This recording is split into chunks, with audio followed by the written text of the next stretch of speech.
It's a familiar refrain. We root for the health of all the players. So, lower right-hand corner, this is a guy who's done it right. And I mean character and excellence on the ice, going all the way back to the World Juniors in a very memorable shootout.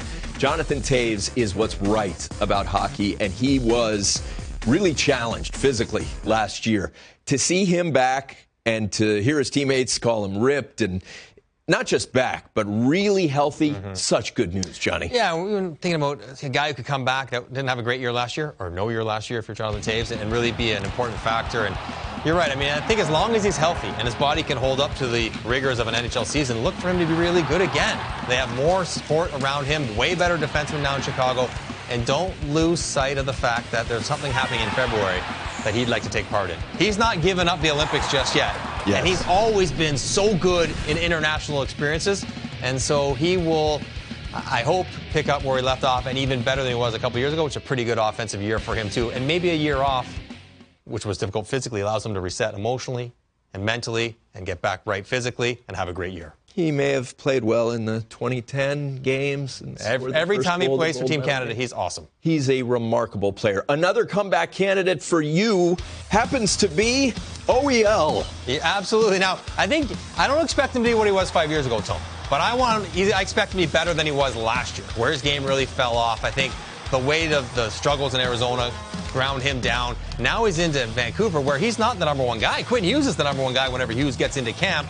And he can be on the second unit, and he can just do his thing in a city and an organization that has really had great success with Swedish players. He's got the Sedins in there as advisors. I just think just not having everything be expected of him every single night makes him better. And he can do less is more, chip in, be himself, and be way better than he was last year. I think that really puts it in perspective to not have that expectation that he has to be the guy he was 5 years ago. It's a very easy transition to Erik Karlsson. To Norris's, what does he need to be present day? Well, as good as his ankle lets him be.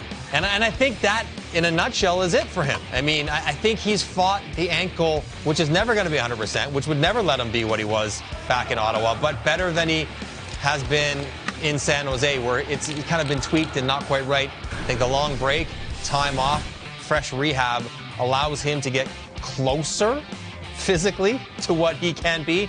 And if he's closer, then he's better than this. There were moments last year you watch him like, he can't pivot.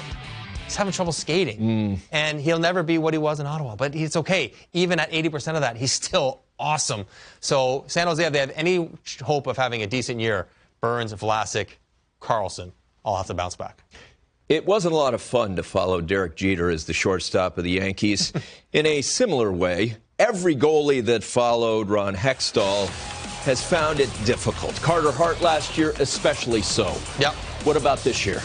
His track record is too good for him to play like he did last year. I think he had some stuff going on the ice, some tough stuff going off the ice, and all that's in his past. He's got a contract extension.